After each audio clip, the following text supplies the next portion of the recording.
Oh, you're right. Now, on the way.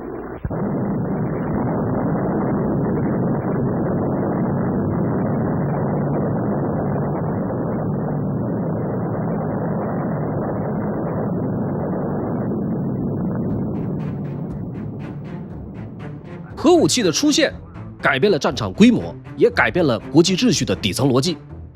我们都听过那段广为人知的故事，说在二战期间啊，美国率先造出了原子弹，但是到了今天，世界上已经有10个国家成功研制了核武器。个别国家是互相帮忙，走的是合作路线，更多的是暗中推动核武计划，严格保密，封锁消息，派出间谍刺探情报，竞争猜忌，最后啊甚至互相出卖。而且每一个国家的故事精彩程度都不输美国的曼哈顿计划，只是您可能很少听到有人把他们一次讲清楚。 50 cameras are ready aboard ship and in the sky. 2, 1, fire.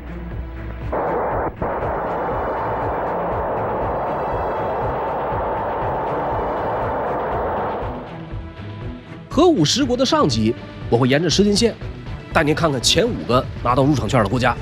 看看这5个国家呀，究竟是怎么样在同一个时代里彼此追赶、争先恐后的打造这项技术。那么接下来的故事呢，让我们从1938年说起。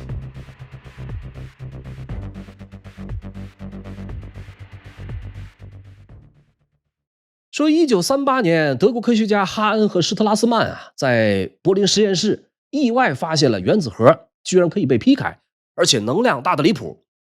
這一消息啊，迅速震驚了全世界。納粹政府隨即在1939年成立了游軍備計劃，他們想要把這一科學發現轉化為超級武器。雖然佔盡先機，但是德國在掌握核心技術的道路上，卻因為一連串的戰略失誤和體制內鬥，最終沒能成功。首先是技術路徑上，德國科學家犯了一個致命的錯誤，導致他們始終都沒能蓋起來能夠運轉的核反應爐。就說要讓這個核反應一直持續啊，需要一種關鍵物質。美國人後來選了廉價的石墨，德國當時呢選擇了極其稀有且難以生產的重水，二者是各有利弊。總之，這就導致德國的核計劃高度依賴挪威的一家重水工廠。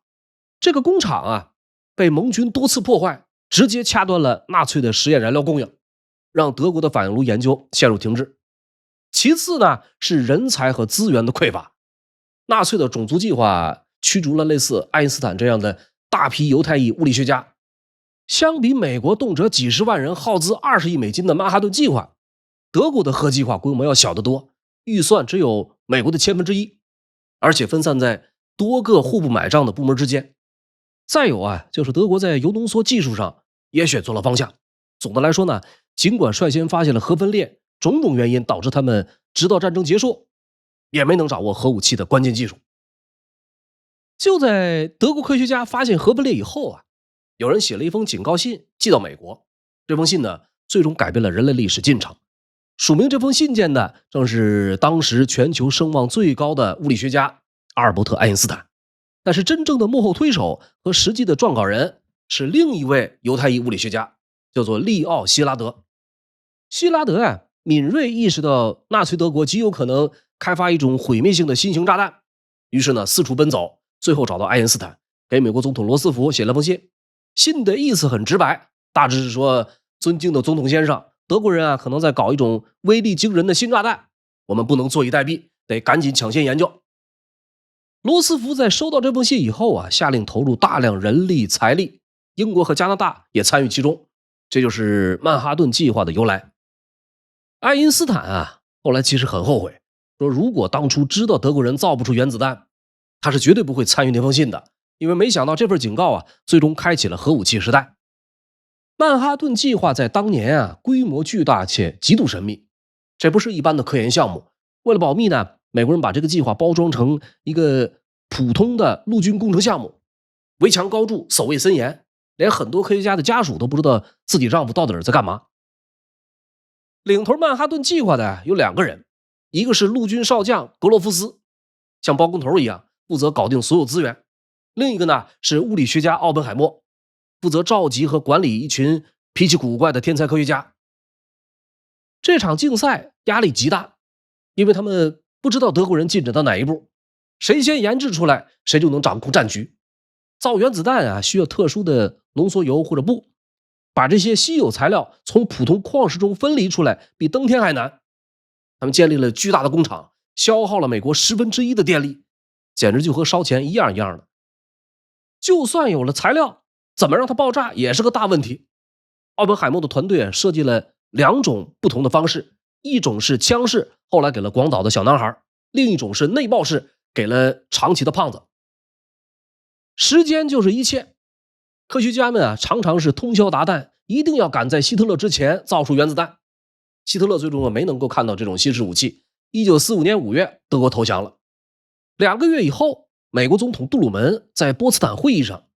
和斯大林、丘吉爾討論戰後德國處置問題的時候，突然被秘密告知新墨西哥州的3位一體核實驗成功了。杜魯門告知斯大林說，美國已經擁有了新的超級武器，但是沒有透露具體的細節。蘇聯當時其實早已開始推動自己的核武計劃，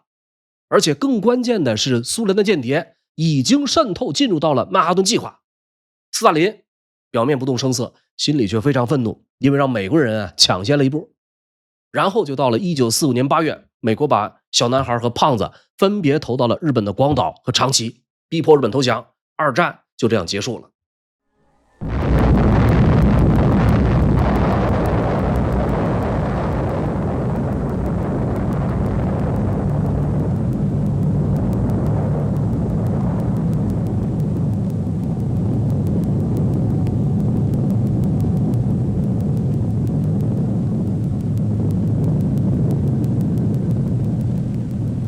From the instant of that first blast until Hiroshima vanished from the list of living cities.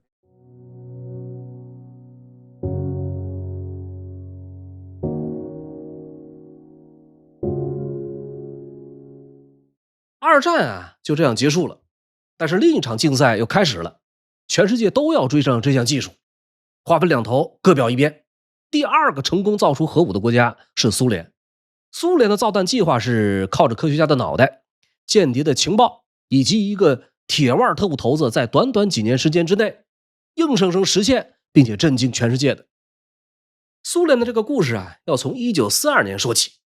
當時的蘇聯正和納粹德國打得不可開交。注意看，這位神似普京的人叫做弗廖羅夫。1942年前後，年輕的物理學家弗廖羅夫突然發現一個奇怪的現象，說德國、英國、美國那些研究核分裂的科學家突然就不怎麼發表論文了。這種集體式的沉默很不尋常，多半意味着這些研究已經被拉進軍事保密體系。弗廖羅夫立刻警覺到，說美國、英國肯定在偷偷研究秘密武器。他趕緊寫信給斯大林，說蘇聯再不動手就來不及了。斯大林點了頭，同意開展研發工作。但是當時的蘇聯連活命都成問題，研發進度非常緩慢。直到1945年，美國在廣島投下原子彈，斯大林這才被警醒。他立刻找來了手下最狠的角色特務頭子貝利亞。我們看一下，就是這位最右邊戴眼鏡的就是貝利亞，他抱着的那個孩子是斯大林的女兒，左邊靠後的就是斯大林。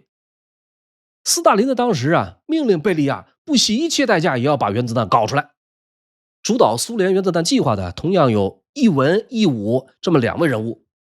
一個是貝利亞，另一個是被公認為蘇聯原子彈之父的庫爾恰托夫。庫爾恰托夫帶領團隊搞研發，貝利亞呢調動全國資源，並且利用遍布全球的間諜網收集情報。其中最著名的間諜叫克勞斯·福克斯，就是這位帥小伙。這是一位來自德國的物理學家。福克斯曾先後參加英國和美國的原子彈研發，其中就包括後來投到長崎的那枚胖子。他主要負責的是多項重要機密計算，一邊在實驗室搞科研，一邊倒賣機密文件。從1941年到1949年期間，這個福克斯向蘇聯提供了包括美英2國原子彈的設計方案、計算方法和相關實驗數據在內的大量高價值情報，甚至還直接给出了關鍵圖紙。這些情報大大縮短了蘇聯第1顆原子彈的研制周期，讓蘇聯少走了很多彎路。1949年8月的一個清晨哈薩克的荒原上，騰起了一朵巨大的蘑菇雲，蘇聯核試驗成功了。這枚被美國人稱為喬伊號的炸彈，徹底打破了美國的核壟斷，也正式拉開了冷戰的帷幕。接着呢，蘇聯的科學天才薩哈羅夫又把這場競賽推向了瘋狂。薩哈罗夫在50年代成功讓蘇聯試爆了第一枚100萬噸级的氢彈。同時啊，這位人物也是史上最強核武器沙皇炸彈的主要設計者之一。說1961年，當時正值冷戰最緊張的时候，為了展現核武力量震懾美國，蘇聯領導人赫魯曉夫下令要造一顆威力大到讓人發抖的炸彈。於是呢，薩哈羅夫這幫科學家開始賣力研發。最開始是打算按照約等於1億噸 TNT 來設計的，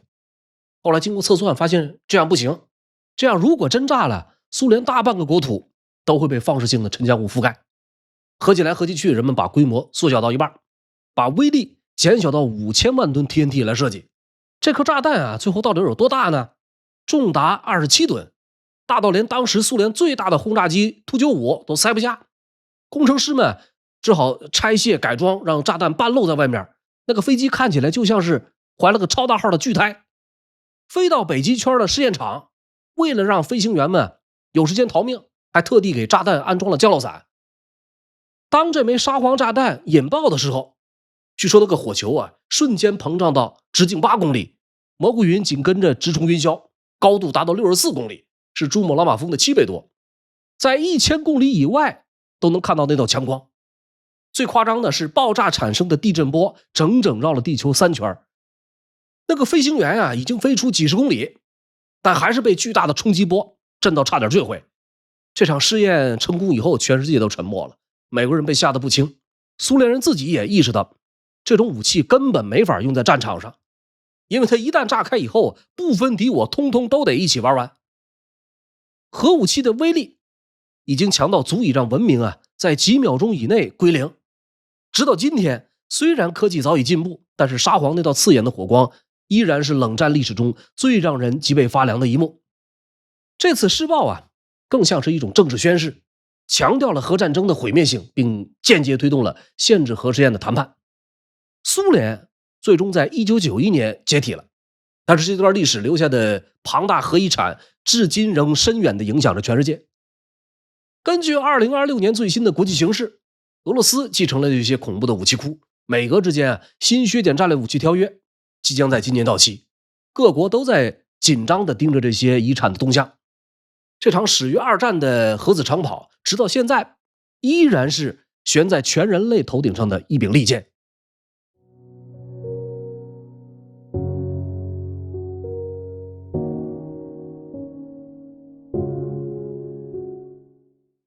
第3个擁核的國家呀，是英國。我們可能會以為美國在這件事上會幫助英國，畢竟2次世界大戰都曾經並肩作戰，但是現實其實沒有那麼浪漫。在原子彈這場競賽裡邊，英國人是名副其實的領航員。早在2戰初期，美國人還在猶豫說這東西啊到底能不能搞出來的時候，英國的科學家們已經算出了關鍵數據。他們發現啊，說造原子彈不需要像山一樣多的材料，只需要一點點濃縮鈾就足以把一座城市炸成廢墟。這份研究報告直接送到了丘吉爾的桌上，丘吉爾幾乎是沒有猶豫，立刻拍板成立了一個合金管工程。這個名字聽起來啊，像是在研究水管或者是自行車零件，其實都是為了掩人耳目。這個合金管工程比美國人的曼哈頓計劃要早得多，但是故事的走向多少有點憋屈，就像是天才創業家遇到了金融海嘯，明明拿的是王牌，可是打得稀爛。當時英國的科學家隊伍在核物理領域堪稱是全明星陣容，腦袋好，技術領先，還有加拿大方面參與合作，理論人才路線都站在前排。可是唯獨一點，英國本土被德軍炸得滿目瘡痍，國庫空空如也，根本蓋不起來像樣的實驗基地。硬件方面沒法支撐，於是丘吉爾做出了一個艱難的決定，帶着全套技術入股美國。英國人把所有的這個研究成果以及最頂尖的科學家通通打包送到了美國。最後美英加3國合夥研發了大名鼎鼎的曼哈頓計劃。加拿大在裡邊扮演了後勤和原材料供應的關鍵角色。美國呢是絕對的大金主和總承包商，英國在人数和資金上的投入遠遠趕不上美国，但是他們在技術上的貢献有些是起到決定性作用的。双方还簽署了魁北克協議，約定成功以後共享技術，彼此互不使用核武器。听起来很体面，没想到仗一打完啊，美国人就变了脸。美国国会通过法律，禁止把核武技術分享給任何人，連老盟友英國也被擋在門外。這讓英國人氣得半死，心想這主意明明是我們先想到的，路也是我們先趟出來的，現在你們竟然過河拆橋。英國人是真咽不下這口氣，只好回家捲起袖子重新開工，靠着當年核經管工程留下的底子，硬是在戰後幾年也把原子彈造了出来。1952年在澳洲完成首次核試驗，成了世界上第3個擁有核武的國家。但這時候啊，形勢又變了。美国通過一個叫常春藤麥克的試驗，成功引爆了第一枚氫彈，那個威力遠超長崎那顆。蘇聯是緊隨其後，在1955年完成氫彈試爆，代號 RDS-37。據說測試那天啊，因為天氣原因，那個爆炸的衝擊波啊，被大氣層彈回地面，幾百公里外的玻璃都被震碎了，甚至有建築物倒塌，意外壓死了人。蘇聯正式掌握了制造毀滅級別武器的密碼，這個冷戰的核恐懼也隨之進入了高峰。豪賭已經開場，美蘇都握有氫彈，反而曾經輝煌的大英帝國卻又一次被擋在了核心技術的門外。丘吉爾和後來的繼任者艾登都感到非常不安。如果沒有氫彈啊，英國在國際談判桌上就只能坐在角落裡陪笑，甚至會被美國當成可有可無的配角。於是呢，英國版本的氫彈試驗就在這種氛圍下秘密展開了。1957年的5月，全世界的目光盯上了太平洋的莫爾登島。為什麼盯上這兒呢？因為英國要在這兒進行核試驗。英國人投下了第一顆裝置，對外宣傳的是熱火朝天，宣稱自己正式成為氫彈大國。但是真相是，這次爆炸的威力遠遠低於預期，頂多算是一顆加強版的原子彈，離真正的氫彈還差得遠。這就等於把臉伸出去等着別人打，因為一旦被拆穿了，英國的國際聲譽會很難看。為了挽回顏面，英國的科學家們頂着巨大的壓力徹夜趕工，終於在1957年11月的一次測試中，隨着一聲震天動地的巨響，海面上掀起了一個巨大的蘑菇雲，威力達到了驚人的180萬噸當量。這一次英國是終於不用再打腫臉充胖子了，他們是真的造出了氫彈。英國人成功研制了氫彈，美英之間的談判也正好重啟，兩國簽署了共同防禦協定，恢復了核子技術合作。但是這場為了尊嚴和地位的試驗也留下了很沉重的代價。說當年那些在甲板上穿着短袖，奉命直視核爆火光的年輕士兵，後來不少人都饱受核輻射相關疾病折磨，他們用健康換來了英國在強權俱樂部的入場券，也讓英國在冷戰的棋局中勉強保住了大國的最後一絲餘暉。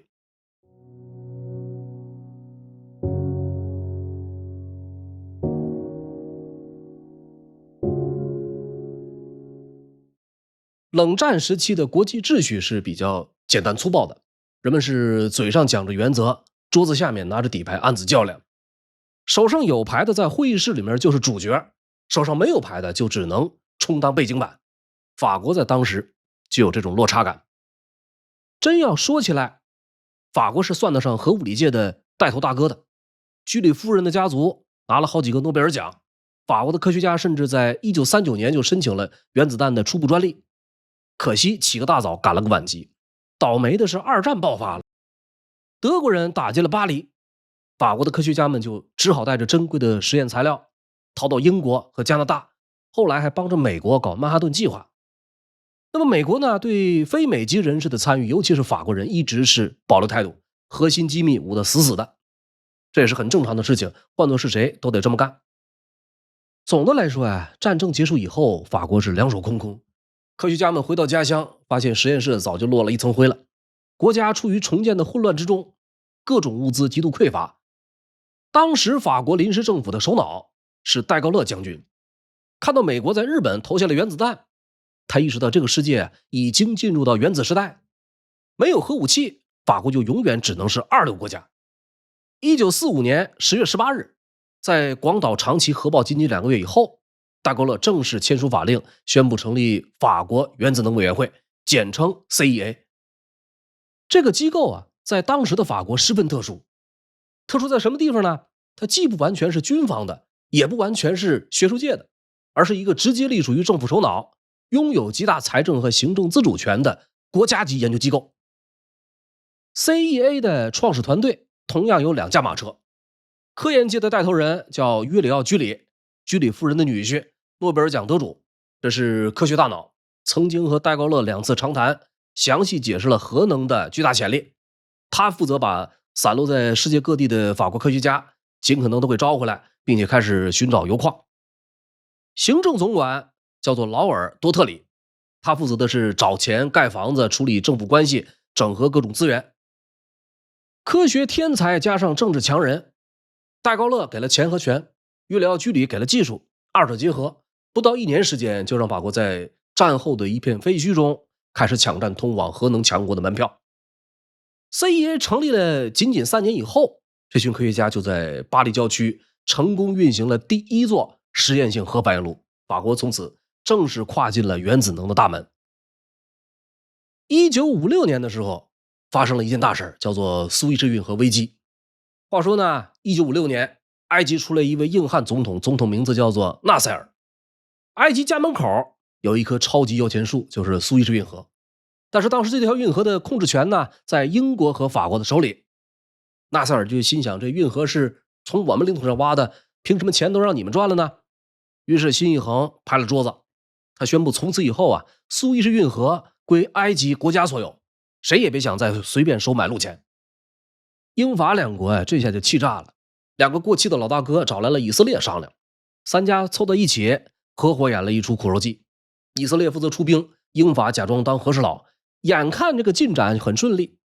沒想到背後2個真正的頂級大佬，美國和蘇聯同時發了怒。蘇聯呢是直接威脅，說你們要是再不撤兵，我這核武器可不長眼，到時候直接往倫敦和巴黎丟。美國呢覺得這哥仨在背後搞小動作太不地道了，而且呢生怕這場戰爭會把中東國家都推向蘇聯。於是美國威脅英法2國說，如果不立刻撤兵，就拋售英鎊，讓英國經濟崩潰，斷掉法國的石油供應，並且切斷所有經濟援助。這下啊，英法都傻了眼，尤其是法國。美國總統艾森豪威爾多次親自寫信或者打電話，口氣非常嚴厲，指責法國是殖民主義死灰復燃。這種站在道德高地的訓斥讓法國人徹底悟了，感情這真是靠山山會倒，靠人人會跑。萬一哪天蘇聯打到巴黎，美國人真的會為了法國去冒核戰爭的險嗎？這場危機結束後不到1個月，法國就秘密下令，別再指望美國人了，必須關起門來，不惜一切代價，不管花多少錢，也要把自己的核武器搞出来。1958年，戴高樂重返权力巔峰，复出以後第一件事就是宣布，法國不但要做核彈，而且要做最好的。1960年2月裡的一天，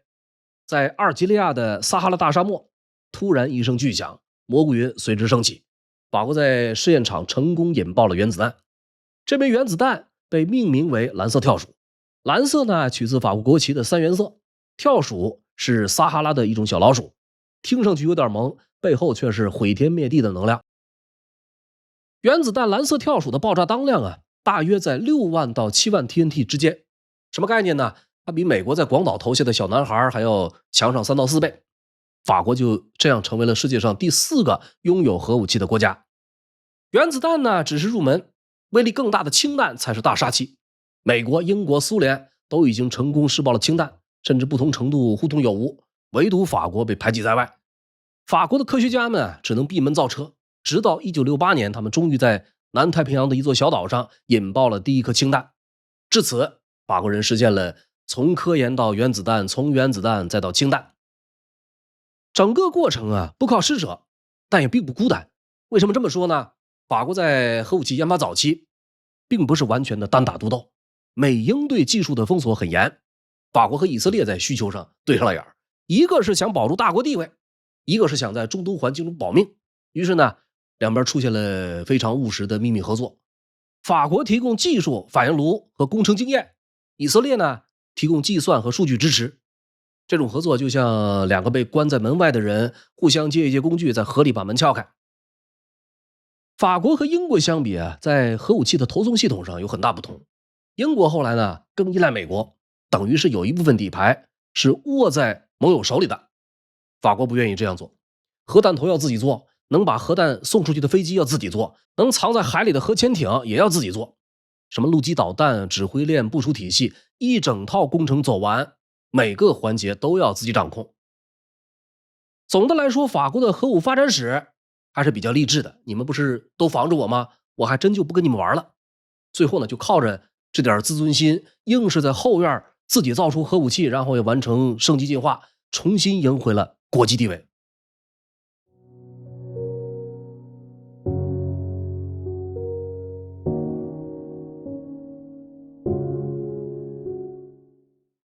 中國是第5個擁核的國家。從客觀的歷史檔案和學術研究角度來看，中國發展核武的真相，並非完全像官方敘事那樣純粹自力更生，而是地緣政治博弈、蘇聯技術輸出以及西方培養的頂尖人才回流共同作用的結果。中國搞核武器正式點火起跑啊，是在1955年，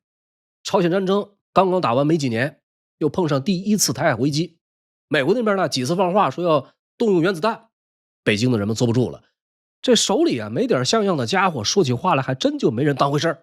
於是1955年1月的一個下午，北京方面正式拍板，原子彈研發提上了日程。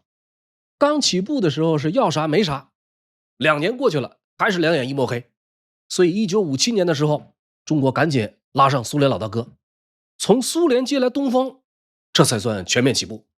那麼蘇聯當時到底給了什麼呢？根據目前解密的檔案來看，具體有這麼幾項。第一是重水反應爐，蘇聯在1958年幫助中國在北京郊外的原子能研究所代號401所建成了一座重水實驗反應爐，同時提供了一台回旋加速器。有了这2樣必不可少的硬件，才算正式邁過了研發核武器的門檻。第二是鈾濃縮設備，蘇聯提供了技術藍圖和部分核心設備，援建了一座鈾濃縮工廠，也就是蘭州504廠。這座工廠當時極度龐大而且耗電，主要是用來將天然油提煉成武器級。那麼鈾濃縮需要把油變成氣體，讓它通過有無數微孔的隔膜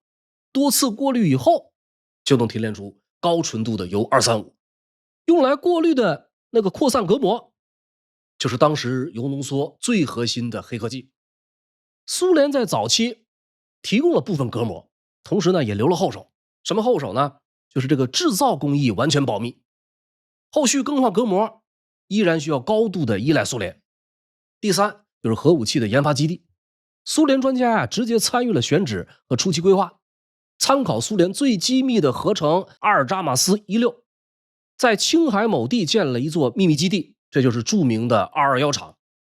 巔峰時期的221廠擁有18個車間、各種實驗室和建築，散布在大約570平方公里的土地上，多達3萬名科學家、工人和警衛都住在這裡。蘇聯為221廠提供了實驗室的標準配置圖紙，包括如何處理核廢料、如何建設防爆空間等等。第四啊，蘇聯還提供了生產6氟化鈾，也就是生產鈾濃縮原料氣體的全套化工流程和設備，這讓中國從採礦到最後提煉成金屬油，形成了一條完整的供應鏈。以上這些是蘇聯給到中國的，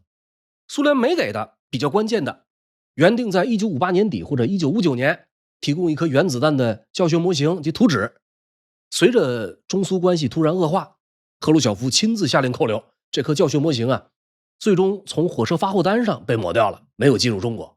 再有啊，就是蘇聯方面教了如何提煉燃料，但是有關核心引爆參數，蘇聯專家在撤離前接到了封口令，這就導致中國科學家後來不得不回到黑板前，靠手算重新推導相關數據。還有就是遠程導彈和核潛艇技術。1957年底，蘇聯通過鐵路運到中國2枚 R2 導彈實物，其中呢1枚用於拆解研究，1枚用於教學和試射。這個 R2 導彈啊，是德國 V2 火箭的改進版，射程大約幾百公里。它真正的價值不是導彈本身的作戰能力，是中國科學家和工程師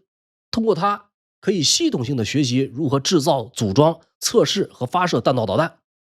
後來的東風1號實際上就是仿制的 R2。蘇聯人啊給了短程導彈 R2，但是拒絕提供更先進的 R12中程導彈以及核潛艇的反應炉技術。北京高层对此极为不滿，曾经表示说核潛艇10000年也要搞出来。綜合来看啊，在中蘇蜜月期，蘇聯對中國還是很夠意思的。但是雙方關係惡化以後呢，蘇聯又突然撤走了所有專家，保留核心技術。這就好比蘇聯給中國買了一輛車，拆開了教你怎麼制造、怎麼組裝，到最後呢，最關鍵的那個鑰匙沒給。但是這個造車的工廠和技術已經在中國落地生根了。說到這兒呢，一定有人會問說，蘇聯為什麼那麼大方？當時的赫魯曉夫在蘇聯國內也正面臨嚴重的權力鬥爭，他急需中國方面在國際共產陣營中表態支持他。為了換取政治支持，赫魯曉夫不顧軍方反對，簽下合約，搞了一把技術大放送。那麼後來又為什麼突然變臉了呢？這個事兒的前因後果是這樣的。當時的蘇聯有個很頭疼的技術問題，就是他們的潛艇部隊要進入太平洋，但是發射站的功率夠不着，沒法遠距離指揮深海裡的潛艇。於是蘇聯提出來想在中國沿海蓋一個長波電台，資金和技術蘇聯出大頭，然後這個主導權要在蘇聯手裡。接着呢，蘇聯又加碼提出来想跟中國搞一支聯合潛艇艦隊。從蘇聯的角度來看，這個事兒很合理，畢竟蘇聯出技術、出潛艇，中國出港口和人力，兩家聯手就能在西太平洋對抗美國的艦隊。但是這個提議剛好戳中了中方最敏感的神經，認為這是搞租借、侵犯主權，反應可以說是極其強烈。根據西方解密文件檔案，有關高層把蘇聯大使尤金叫到中南海，狠狠發了一通大火。說這件事啊，讓赫魯曉夫大吃一驚，他趕緊秘密飛到北京進行解釋，說這只是單純的技術提議，壓根沒想過要侵犯主權。雖然雙方最後達成妥協，但是也留下了永久性的裂痕。蘇聯開始覺得中國這個小弟太偏執不聽話，中國則開始懷疑蘇聯想搞老子黨那一套來控制自己。這起風波直接導致了後來蘇聯在核武技術援助上的消極對待，可以說是中蘇同盟崩潰的開端。緊接着呢，發生了金門炮戰第2次台海危機。蘇聯認為中國的行為過於冒險，擔心被捲入美蘇核戰爭。赫魯曉夫有意和美國緩和關係，所以蘇聯領導層決定正式鎖死核心技術。最標誌性動作就是扣下了那顆原本答應要送往北京的原子彈教學樣機和全套圖紙。1959年6月，技術援助中斷。1960年7月，赫魯曉夫下達了最後通牒，下令撤走所有在華的蘇聯專家。這場撤離進行得非常徹底且帶有敵意。根據西方學者的記錄，蘇聯專家在離開前被下令不准留下任何草稿、筆記或者藍圖，甚至連實驗室裡邊的廢棄數據也要銷毀或者帶走。這對當時的中國核計劃的確造成了一定的打擊。蘭州的鈾濃縮工廠剛蓋了一半，很多從蘇聯運來的精密機組還散裝在箱子裡，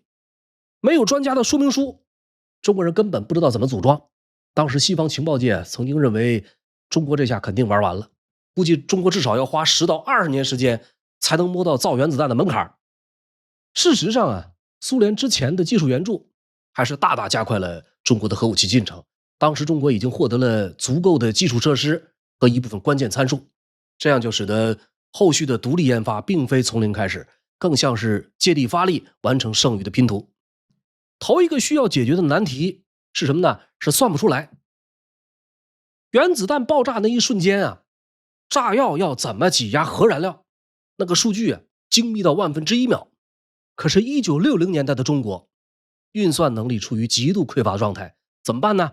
一群海歸專家就帶着好幾百個技術員，用算盤、計算尺和手搖的機械計算機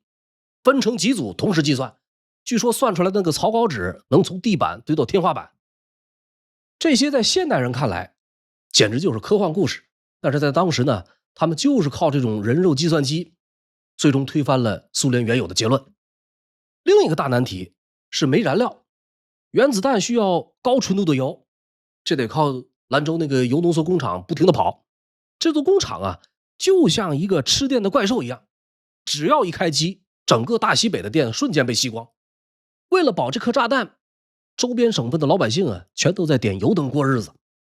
最難的還是前面提到的用来過濾的擴散隔膜，快速消耗，而且蘇联已经不再供應了，怎麼辦呢？中國几乎動員了全国的冶金廠，馬不停蹄反覆實驗，最後還真就把這種比金子還貴的薄膜給仿制了出来。到了1964年10月，在罗布泊的沙漠裡，一個火球腾空而起，代號596，又名邱小姐，中國第一顆原子彈成功引爆了，爆炸當量2.2万噸 TNT， 和蘇聯的第一顆核彈 RDS-1 和美國投到長崎的胖子威力大致相當，中國成了第5個擁有核武器的國家。又過了2年多以後啊，1967年6月，還是在新疆罗布泊核試驗場，由一架轰6甲轟炸機投掷，中国成功試爆了第一顆氢彈。進入2020年代以後，中国核武數量正在經歷史上最大規模的增長。过去幾十年一直維持在數百枚核彈頭，但是現在情況變了。有西方媒體透過衛星拍攝，發現甘肅玉門和新疆哈密的戈壁灘上密密麻麻冒出了好幾百個巨大的圓形工棚。專家們一分析說这些可不是一般的工棚，是用來建設洲際導彈發射井的擋雨棚。衛星照片還顯示，所有工地加一塊總共得有300多個。這些報道普遍認為這種擴張速度是史無前例的，預計到2030年，中國的核彈頭庫存將超過1000枚，全球的局勢也即將進入一個新的階段。好了，讀歷史知善惡，感謝您的收看收聽。如果喜歡這裡，歡迎訂閱我的頻道。下集呢，我們接着聊核武失國後面那5個國家。本期節目到此結束，我們下一期不見不散。